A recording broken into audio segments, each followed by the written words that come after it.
So, a warm good afternoon to one and all once again. I am Sunita Binoy, Assistant Professor at DePaul Institute of Science and Technology, Angamaly. I cordially welcome all the participants to this webinar on the topic Management, Education and Management Courses in the backdrop of COVID-19, which is hosted by IQAC and School of Management of DePaul Institute of Science and Technology, Angamaly. I am privileged and honored to introduce the resource person of this webinar, Dr. KP Mani. Dr. KP Mani is currently the Director, School of Management at DePaul Institute of Science and Technology and former head of the Department of Economics, Calicut University. Dr. Mani, in his career as an academician spanning around 4 decades, has been instrumental in creating many PhDs and has also served in advisory roles in World Bank, Government of India, RBI, state and local government bodies, universities, and various other esteemed organizations. As a veteran in the field of economics, Dr. Mani is a sought-after resource person and trainer in various national and international programs. So, on behalf of everyone, I take this opportunity to welcome Dr. KP Mani for this session. Thank you, Mrs. Sunida. DePaul Institute of Science and Technology, Angamaly, Kerala, is hosting a webinar on management education and courses in the backdrop of COVID. Formal evolution of management thought from industrial revolution. And I wish to divide the evolution of management from 1850 till date into 4 time periods. The first period from 1850 to 1920, the initial stages of the evolution of management thought. Certain factors contributed during this phase. The first one, the technological developments across the world. These technological developments led to wealth production, or in a better term, production. Till that date, we had only primitive societies and primitive production levels. When the commercial production started, naturally there is a question of managing the logistics. And this logistics necessitated the need of professionals instead of managing everything with the common sense or indigenous knowledge. So these factors, the technological developments, commercial production, and managing logistics led to the development of management theories and thoughts. In between, we have great philosophers in management like Henry Fayard, Taylor, and so on, who contributed to the development of management discipline, which is interdisciplinary in nature. Management science doesn't have its own existence. It is strictly interdisciplinary, mainly borrowed from psychology and sociology. Today, we make use of good amount of mathematical knowledge and also computer knowledge also. So this is the first phase from 1850 to 1920 or hardly 1930. Now coming to the second phase, started in 1930, continued up to 1970. I feel that this is the most dynamic and brilliant era of management science because of certain factors. One, the great crash of 1920s. The world experienced one of the great recessions or downfalls, and the policymakers, economists, management experts across the world try to find out why this has happened. And they found one explanation. It is lack of integration between theory and practice. So this thinking or this knowledge led to the starting of managed courses, managed programs in later years. The second factor contributed to the development of management thought, the rule of Hitler in Germany in 1930s. The policies of Hitler finding solutions, quick solutions for problems, business problems, policy problems, that led to sharp thinking. And this sharp thinking is later used in the development of management science. The third factor, it is the Second World War.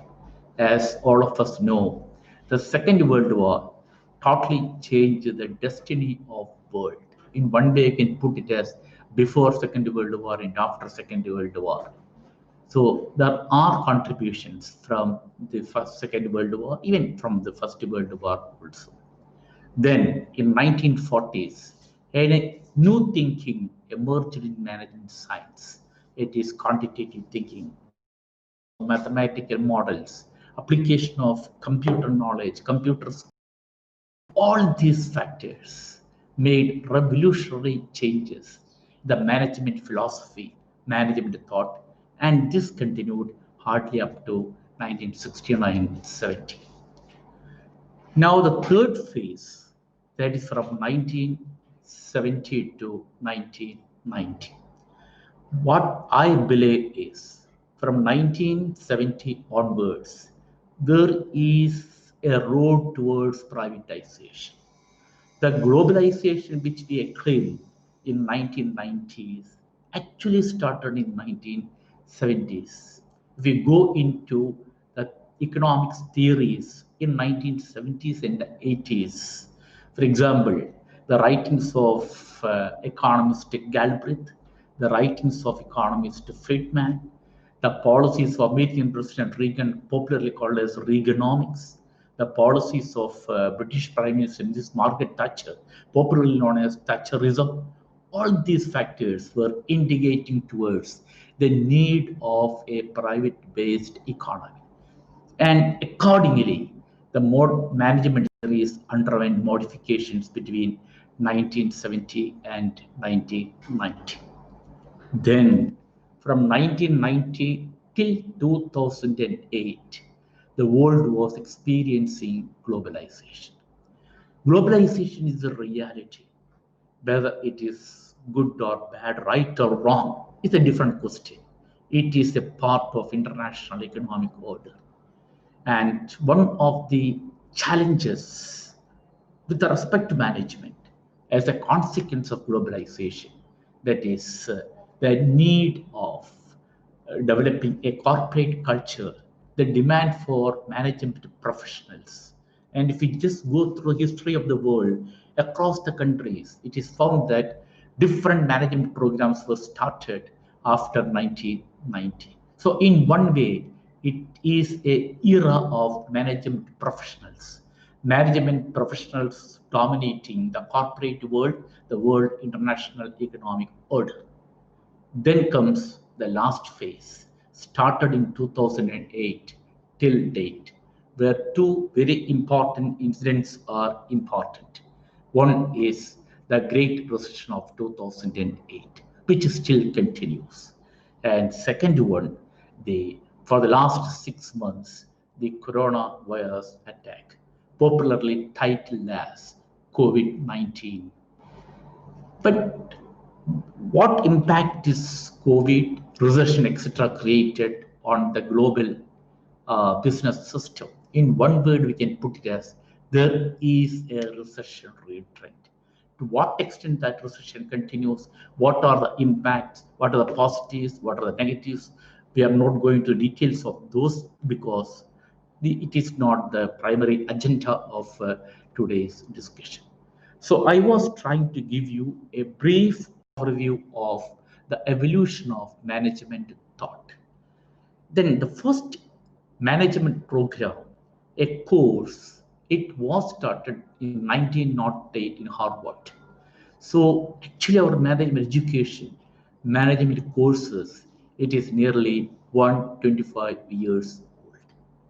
When these programs were initiated in 1908 by Harvard.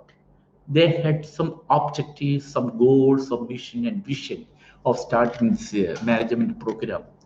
Now, whether these goals are achieved, then what are the structural changes required today? Whether the presented management programs capable of meeting the present demand? Is there a deterioration in the quality? Is there any other challenges? This is what we are going to discuss.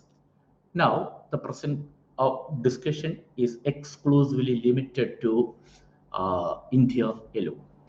When we come to the management education and management courses in India, the first management program was started in 1949, the prestigious XLRI, Xavier Labor Relations Institute, Jamshedpur.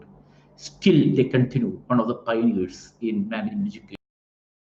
Then the IIMs, the first IIM started in Calcutta, had their MBA program, or what they call the PGP program, in 1961. And today, why I mentioned about the early stages of management education in India. When we go through the statistics, it is found that the mushroom growth of management institutions, day schools, came only after 1990. So when we just go through the number of management institutions in India, management courses in India, from 1961 to 1990, I observe, I notice three peculiarities, three specialities.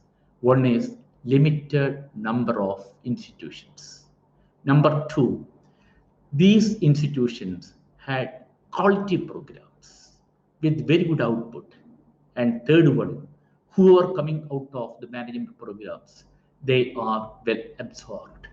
Or if I summarize, from 1960 to 1990 in one word, it was an era of quality management education in the country. But after 1990, because of globalization, because of privatization, there is a mushroom growth of management institutions and courses. As per the latest information available, there are nearly 6,500 institutions offering management programs in the country, and nearly 3 lakh students undergo different courses. But there is a very important challenging question: what about the quality factor? Before coming to that issue, let me just summarize what are the general features of the management programs conducted by these institutions in the country. I'm just summarizing because all these points are clearly known to everybody. Number one, better job opportunities and career growth. Why our students go for a management course? Because they expect placements or getting an employment and also career growth. Number one. Number two, one of the qualities of the management programs compared to other traditional courses, these management programs equip the scholars for better communication and leadership. Number two. Number three, many institutions today give an international perspective, then developing a work culture and corporate culture, then almost all the management institutions give opportunities for academic industry interface, then chances of experimental learning, EDP, then some financial assistance, project work, personal monitoring, etc., etc., etc. I don't want to elaborate because all these are common features for all the management programs in the country.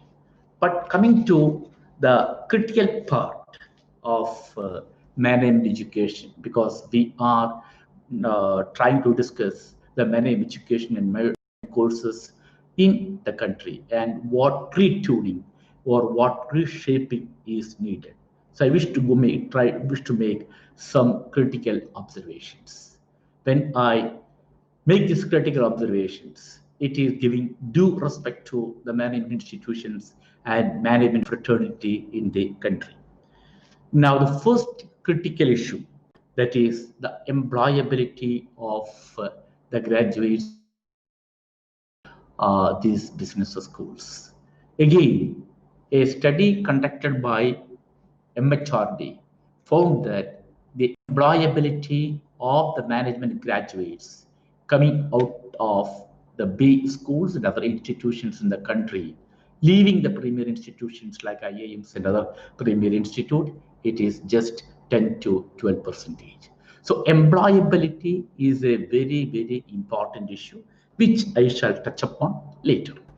Now, second main limitation of the management education in the country is lack of conceptual clarity and sound theoretical knowledge. What I personally feel is that our management education is becoming more practical oriented without a theoretical base. It is a choice between theory versus practice. Based on my experience teaching MBA students for the last 30 years, and in many vivas conducted, I observed that they lack conceptual clarity. Whatever heights we go, without a conceptual clarity, without a theoretical base, we cannot do much. So there should be a proper synchronization between the weightage given for theory and weightage given for practice. That is the problem of lack of clarity. Then another important one, the textual approach. Textual approach means it is the use of substandard textbooks. That is another very important issue. Now, many of our MBA scholars, other management students, they focus on guidebooks. And I know one case, I don't want to disclose the name of that agency. They are publishing guide covering all the papers of the same semester. For example, if there are 5 papers like financial management, accounting, HR, etc., single guidebook is available, and students can read these guidebooks and answer the examination question papers. Today, even the students need not go for guidebooks. For writing examination, internet knowledge is sufficient. One paragraph information, one paragraph knowledge from internet will help the students to get a pass mark. So the use of libraries is totally gone from the side of part of the students, outdated way of learning, all these issues. Then another important issue, it is the low standard question papers with only less focus on application. What is the competence of our students to apply their knowledge into the real managerial issues? Even for MBA programs, the question papers are not set in such a way. So you can get pass mark if you just go through a +2 textbook, and many question papers doesn't have the quality of at least a +2 question paper. So the type of examinations conducted, question papers prepared, etc., all this create problems. Then the evaluation system. Whenever I get an opportunity, I raise this issue in many forums, because in the management programs, the evaluation system, it is 50% internal and 50% external. And there are some universities where there is no separate minimum for external and separate minimum for internal. And many students who get just 20% or 10% in the external examinations, they get a pass mark or even a first by managing marks in the internal system. So my suggestion is the more weightage given for internal examination should be reduced, or we have to change the style of internal evaluation. Instead of going for assignments or some, we have to think of some novel methods where the potential of the student can be directly measured. Then another problem, it is the heterogeneous syllabus and peripheral coverage of the syllabus. See, in almost all the universities, all BO schools, the syllabus of the management programs is very, very simple. I mean, the content wise, it is very simple. Why? Because one argument put forward by the academicians for a PG program, for a management program, students from different streams come. So we cannot go for advanced syllabus. So the quality of the contents, what they undergo, it is not up to the mark, or it is not very challenging. So what I suggest is you try to bring down the large number of courses learned by a management student, focus towards the management issues, and make the syllabus more sound, more rigor. That is another suggestion which I want to give you. Then another one, this next point is very, very important. Absence of an Indian perspective. Please go through the syllabus. Please go through the other modalities of management education in different universities and BU schools, leaving a few like IMs, etc. In majority places, we focus more on the Western management thoughts and Western management styles. Can just give you one simple example. You take the textbook on marketing management written by Philip Kotler, one of the classic books on marketing management, still available, no doubt about it. But why don't we think of developing an Indian marketing thought? For example, a textbook on rural marketing. We have only limited number of textbooks on rural marketing management. When we talk about India's development, definitely it should focus on the rural areas. But we don't have rural management programs other than what the programs going on in IRMA. In IRMA Anand, they have a program focused on the rural side of India. But why don't we think of introducing more rural orientation into the management learning in India? There is a branch in India called Vedic management. Why don't we take the essential part of Vedic management into Indian management philosophy? So I'm not against the Western books, what we learn, the Western books, what we follow. But my suggestion is we should have more Indian orientation in the syllabus and books followed. Closely related to this, another issue is the case study. I still remember I attended a case study workshop for 2 weeks at IIM Ahmedabad in 1988, when this case study methodology was just introduced into the country. Today, of course, many BU schools follow the case studies, but whether these case studies are taken from Indian base or whether they are borrowed from the Western system, we have to think of developing a branch that is Indian based case development, case analysis. Naturally, students will be getting some flavor to the Indian business environment. Like, of course, you may criticize me, arguing that our students should have a global vision. I do admit our students should have a global vision.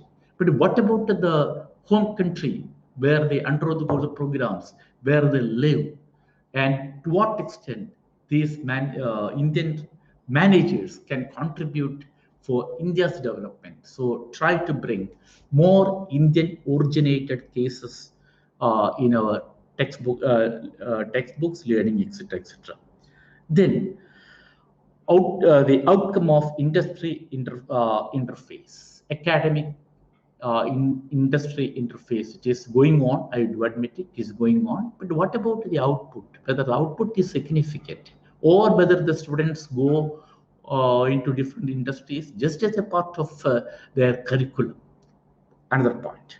Then we have the EDP programs, entrepreneurial development programs. But whether we are competent enough to develop an entrepreneurial culture, our management students coming out of big schools, management institutions, whether they are there enough to start the startups. Of course, now some changes are coming, I do admit, but still, what about the risk factors? Whether our management students are competent enough, confident enough to take these challenges. So again, what I suggest is EDP should be converted into effective starting of startups. There should be a proper linkage. Then another point, what I again, when we talk about the rural scenario of India, rural EDP, etc., etc., etc., I still remember Professor Ramaswamy. He was the director of IIM Bangalore.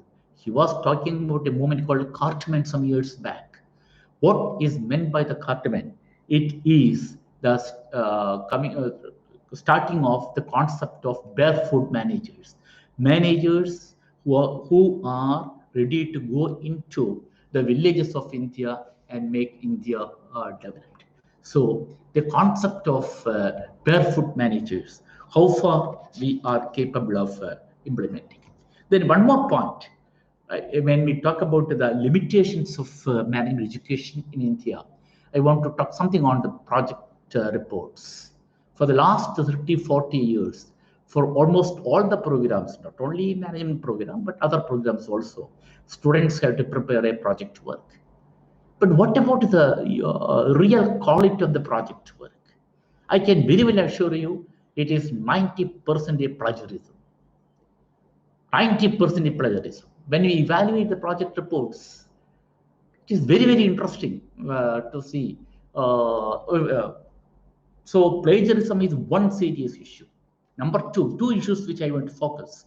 One is the extent of plagiarism. Number two, the over domination of technology in project work. You just go through the project works. It is dominated by three factors now.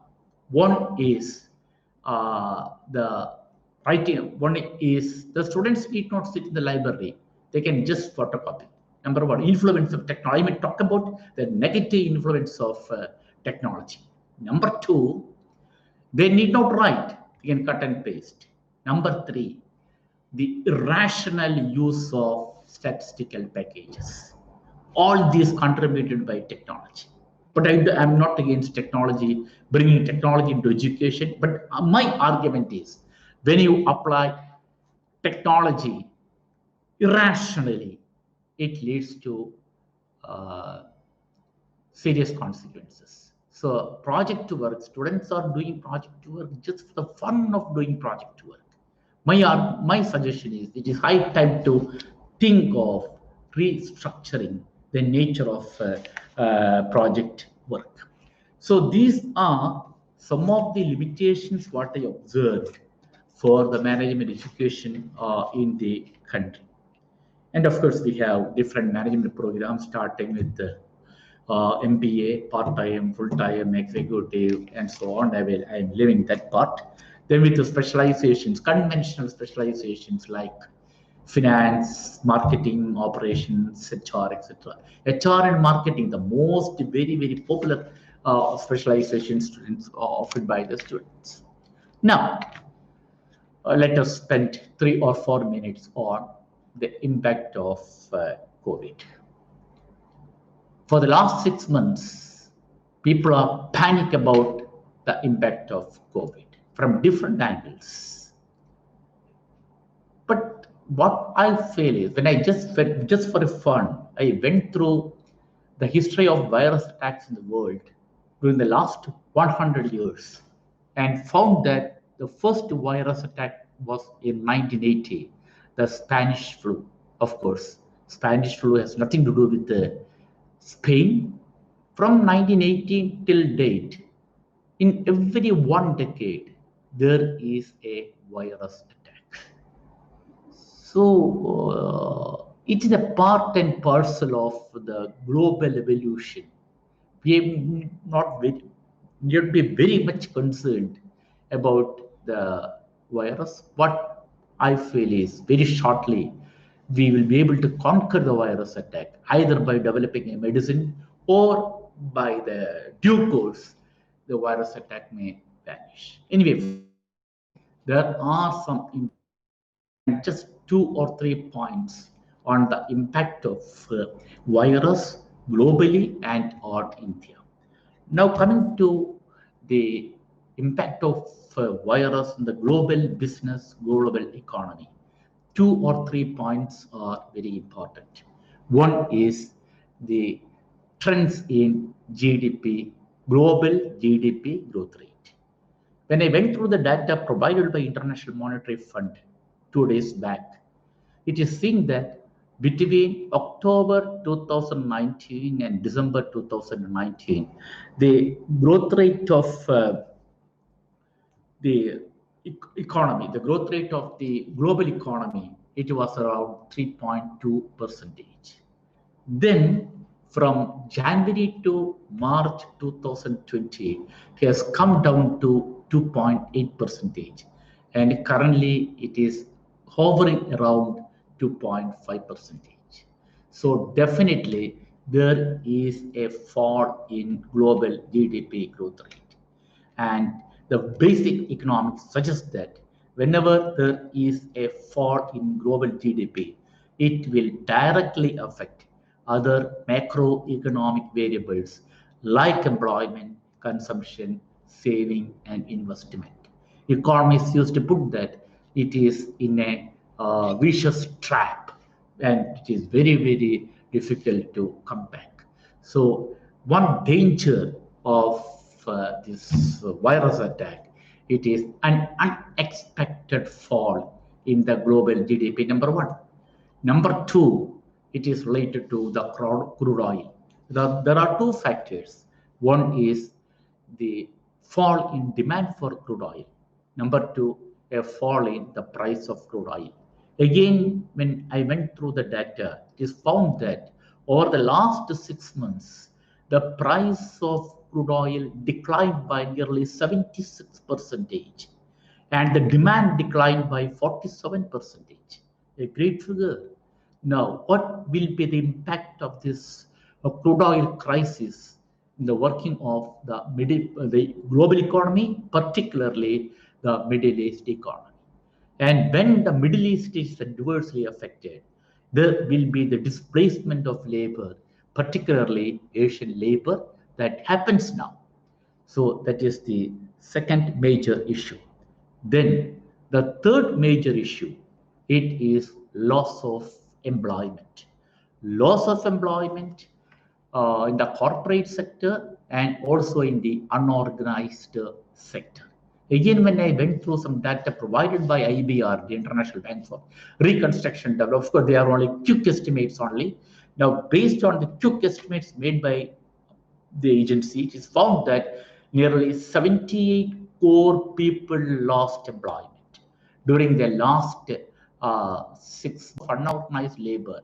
The actual data are not available. Why it is not available? Because it is unorganized. But again, the statistics indicates that of the total unorganized force, nearly 35% lost employment during the last 6 months. This is about the direct employment loss.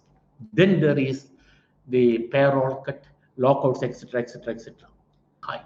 So again, when I summarize about the global impact, for the time being, taking into account facts till date, we have to argue that the global economic business scenario is not very optimistic. dangers in front of us. Now, let us see some quick points about how it has affected Indian economy. Now, with respect to Indian economy, again, the same issue. It is a question of growth rate. Now, the growth rate today, it is around 1.7 percentage. It is about 1.7 percentage. Indicators of agricultural development. One is production. Second one is exports and logistics. Production side is somewhat reasonable. Production side is somewhat reasonable because of good monsoons, and in the coming months also we expect good monsoons. So the production side is fine, not very serious problems. But the logistics, I mean the supply chain of agriculture, then the export of agriculture, they are cry. One more point, that is a displacement of migrant labor. In many states of India, majority of the agricultural operations are done by the farmers, migrant workers. They went back to their villages, they went back to their states naturally. The non-availability of agricultural labor, that is another issue. Then another problem, which is in continuation of this, it is the case of employment loss. 3 days back, Center for Monitoring Indian Economy, CMI, disclosed their data. Nearly 12 crore persons lost employment in India. That pure strictly based on the corporate employment scenario.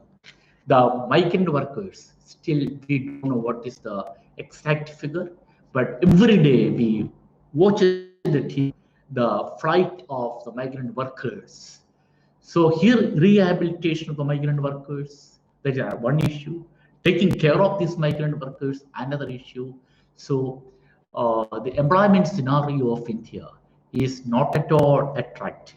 Even before COVID, you may recall in 2019 February, CSO came out with a statistics on India's employment, which tells us that the unemployment rate in India is the worst in history. Compare the previous high unemployment was in 1973. After that, we are experiencing the largest unemployment in 2019, which is before COVID. But after COVID, things are much worse. So again, as far as then coming to the manufacturing sector, sector is also adversely affected, and 3 sectors from the business angle which are adversely hit. One is the apparel industry. Why the apparel industry has gone down? Mainly because of 2 reasons. One is shortage of labor supply, and second one is shortage of demand. Number 2, automobile industry. Why the automobile has gone down for the last 1 or 2 years? Because of 3 factors. One is lack of demand. Number 2, low income of the people. And third one, the global recession. Automobile is totally affected. But for the last 2 days, there are some reports that the automobile industry is slowly coming up. I don't know what is the exact position today or yesterday. Then another industry which is totally shattered, it is the tourism industry. Tourism industry, why it is totally shattered? It is so important for the economy because there are forward and backward linkages. Forward and backward linkages are very important tourism industry. If there is a small hotel, there is the catering unit, there is a laundry unit, and so on. So the collapse of the tourism industry affected the forward and backward linkages, or it has directly and indirectly affected the Indian economy. So then again, the collapse of e-commerce, so and so on. So there is a question before us, whether we should tolerate the COVID, or whether we should tolerate, whether we require economic progress. This is a very interesting debate among economists. If 1 person die or 2 persons die, is it so important for the economy? This, of course, is a big topic of discussion, but the real issue is it is economic growth versus health risk. This is the real crux of the issue. It is economic growth versus health risk, which is more important, or whether we should have an optimum between economic growth and health risk. Of course, for the last 1 or 2 weeks, when we talk about the lockdown, whether we should open the economy, continue with the lockdown, these issues are discussed at national level also. Which is more important? Economic growth is more important, or health risk is more important? Anyway, these issues are not very important. But I just mentioned about the impact of COVID on business and also on Indian economy. But don't feel that this is giving a pessimistic picture for management education and management courses. These are only temporary issues. Tomorrow, there will be heavy demand for management courses and management professionals because why? One factor is, particularly what I feel is, the IT sector is going to boom because of the digital economy. We are bringing IT, then online modes. See, for the last 2 or 3 weeks, everywhere we talk about online teaching, online learning. Everywhere, online systems are coming up. So don't think that this is a big danger. COVID is a big danger for the economy.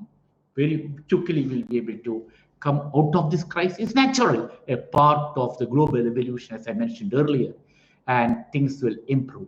But again, when we think of the demand for management courses, demand for management professionals, etc., tomorrow, what is important is one word.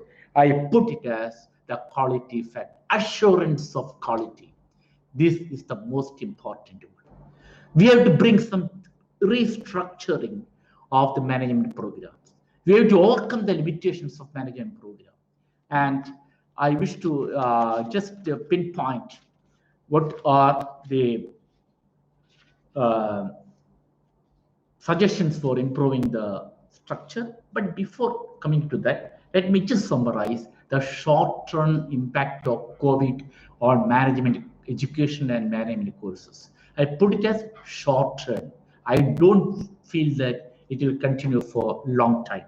Number one, short-term, attractiveness of management programs is slightly diminished because placement, employment, these are concerns. Number one. Number two, even those who got employment this year, they are eagerly waiting for the offer letters, Whether they will get the offer letter, all these are doubtful. Then, of course, internship is affected. The timely completion of the course, it is again a problem. Again, I put it as short run. Don't think that they are long run problems. Then one long run problem, that is going for management programs outside the country or going for management programs outside your home state because of the constraints today. Travel constraints are there, many factors are there. So what is going to happen tomorrow from 2020 July onwards? The B schools in the home states will flourish. They will be getting more admissions. But again, as I just mentioned earlier, what we require is a reoriented management course, a reoriented management programs, focusing on one variable, that is quality factor. Quality assurance is the critical issue in the coming days. Now, wherever the quality improvements are required, number one, it is employability. Earlier, I mentioned about this issue, employability. But here I wish to give a little more explanation for this. Employability, of course. Employability is not a problem, not only in management, much worse is in engineering education, employability. It is also bad in arts and science colleges. Then, how we conceive the concept of employability. the concept of employability. I find it as a composite index of 6 variables. A composite index of 6 variables. 1, it is knowledge. Number 2, skill. Number 3, application. Number 4, aptitude. Number 5, attitude. And number 6, hard work. These are the 6 factors deciding the employability. We just go for a cross-examination of our students. In which component they are very strong, in which component they are strong. It is doubtful. And just for fun, I made a calculation of the employability of 30 MBA students 2 years back, employability of 30 years. And I got a consolidated score of 18 out of 100, 18 out of 100. So ensuring employability, it is not a one-word answer. It is not a one-word answer. 6 parameters are to be improved. Now, when we talk about employability, there is a confusion between employability and personality development. At least a few feel that personality development is employability. Personality development is only one part of employability. Personality development is only one part of employability. So more debates are required. How to make our scholars, our students, more employable. That is one issue. Second one, it is moving on towards the technology platform. And for the last 2 or 3 weeks, we come across online learning, online teaching, etc., etc. But let me raise a critical question here. Whether the online system, online is fine, I do admit, but our information network in the country is competent enough to go to rural connectivity. Many issues are there. Of developing more technology platforms. What we require is invest more and more funds in infrastructure. But unfortunately, when we go through what is the share of infrastructure investment GDP of India, it is a very, very small amount. So a paradigm shift is required.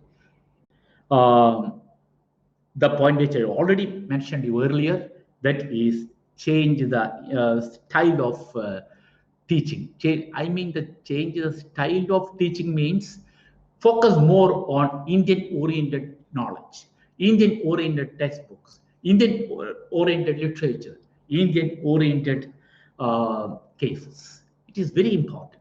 Give a Indian flavor to our management education. Then comes the question of specializations.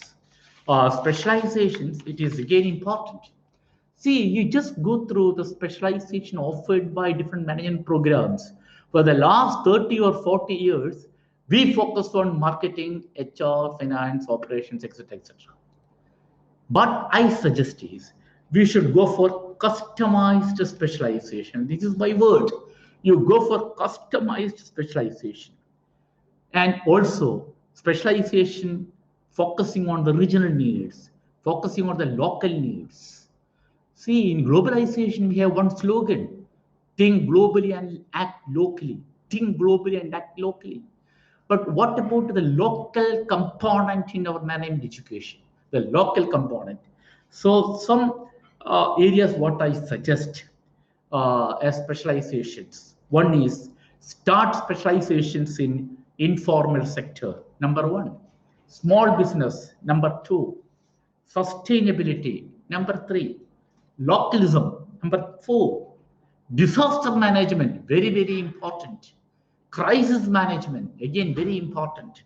Then agripreneurship, health sector, management of MSME, and so on. Then regional planning. So there is scope of starting new specializations. Why we focus on the conventional marketing, HR, etc., etc., etc. Bring some changes. Then another point which I want to tell is it is the unification of syllabus. Different universities offering management programs. It is a common problem everywhere. It is the unification of syllabus. Another one. Then another point, it is about the project works. Project work in the project work. I earlier mentioned about you the two major problems of project work. One is the plagiarism, and second one is the overuse of technology. What I suggest is our project work should be more R&D oriented, research and development oriented. We have to bring innovations, try to introduce innovations in our project work, innovations in our project work that we can think of. Then another point is, again, one more point, the need of ethics and value education. Value education is a very important issue. But let me just quote one instance. I'm not blaming anybody, but you just take a simple example. What about the loyalty of the management graduates to the institution, to the country, to the family? It's very important. Earlier days, the old generation used to tell, I worked in an organization for so many years. They had loyalty to the organization. Today, opportunities are many, no doubt. Naturally, younger generation can move from one point to another point. I don't disagree with that. But at the same time, what about the loyalty to the institution? What about the loyalty to the country also? Many of our management graduates, they go abroad. Of course, the old term, brain drain. So it is a part of culture. It is a part of culture. But when we reoriented our syllabus to with an Indian perspective, I think the culture of the younger generation will also change. Ethics and value-based. UGC is so particular to have this course in all the programs, and it is high time to bring the ethics and value education in management approach also. Then another point, it is make related to this, make our generation, our young scholars, socially responsible. Socially responsible. I don't talk about the CSR, corporate social responsibility. When we undergo management programs, students are expected to do something. They do something. It is a part of CSR, mandatory CSR programs. But you forget about the word corporate. You try to make our young generation socially responsible, committed to the society, particularly the what you call the underprivileged. Focus towards them. That is also important. So you go on with the CSR, no problem, but add one more component. Leave that seed. Make them socially responsible. Then another point what I noticed is, when we go through the combination, again, I am sharing my experience only.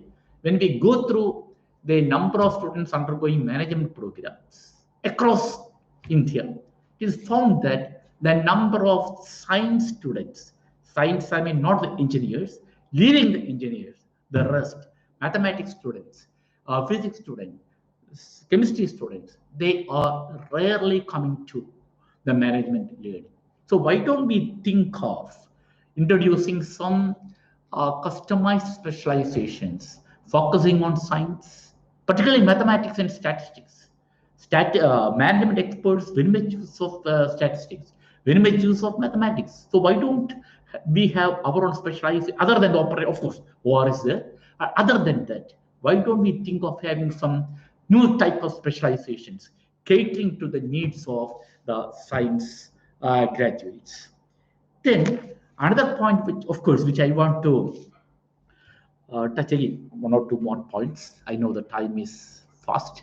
What about the usage of library? I mentioned about the use of guidebooks, or even just learning something using one paragraph knowledge from internet. Now, you equip your management schools with high quality books. When I use the term high quality books, I don't say it should be a foreign text, but depending on the topic, depending on the necessity, enrich your libraries with standard quality books so that the academic brilliance of the students will improve. So these are some of the. Then one more point last, which I want to mention you. it is about the faculty. Is also important. I don't blame the faculty, giving due respect to the faculty. They should try to update their knowledge. They should try to update their knowledge. FDP programs should be conducted for the teachers about the innovations in management education. See, the management theories what he have studied prior to 1990, they are outdated today. They are outdated today. After 1990, the new thinkings have developed in management. New theories are coming. What I put it as today, the right title is management in the post-globalization scenario. The more management of post-globalization scenario approaches are entirely different, but we have very limited number of books on the past experience. Tomorrow, you can expect another area, the global development after COVID, the global development after COVID. So I request my giving full respect, my request to the management teachers, they should try to equip their knowledge. So my point is, we need a total restructuring of the management courses. The days are not bleak. The future is not very pessimistic, but we have to restructure. Restructure with one word. We should develop the competent managers. I put that word, competent, in inverted commas. And to make it competent, we require a five-stage or five-tier restructuring. Which are the 5 tiers? One is the student level. Number 2 at the faculty level. Number 3 at the institution level. Number 4, it is at the institution level. Now the fourth one is corporate level, and fifth one is policy level. I once more repeat, in student level, faculty level, institutional level, corporate level, and policy level. These are the 5 levels where we require a total restructuring. Let me conclude with the words of Swami Vivekananda. When Swami Vivekananda was making his lectures,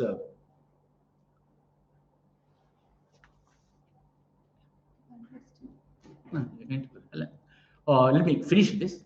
Let me conclude with Swami Vivekananda.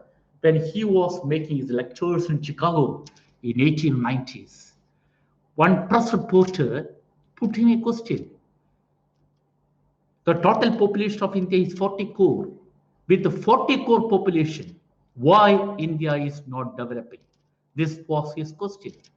Then Swami Vivekananda gave a very, India means undivided India in 1890s. Then Swami Vivekananda gave a very beautiful reply. I don't want 40 crore people. You just give me less than 10% who are mentally sound and physically fit. I shall change the destiny of India. This is the famous remark of Swami Vivekananda.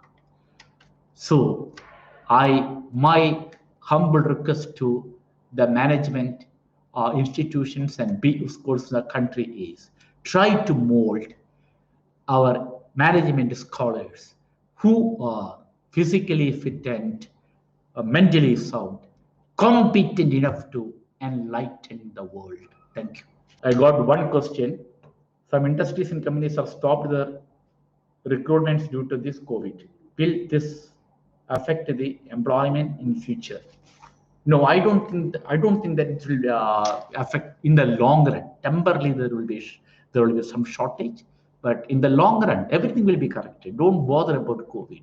As I told you in between my talk, it is a part and parcel of the evolution of the world. Okay, thank you, everyone. It's time for us to conclude the webinar session. I hope the session was very fruitful and informative. So I take this opportunity to extend our sincere gratitude on behalf of the management and staff of DePaul Institute of Science and Technology to the resource person, Dr. K.P. Mani, for sharing his valuable views on the topic.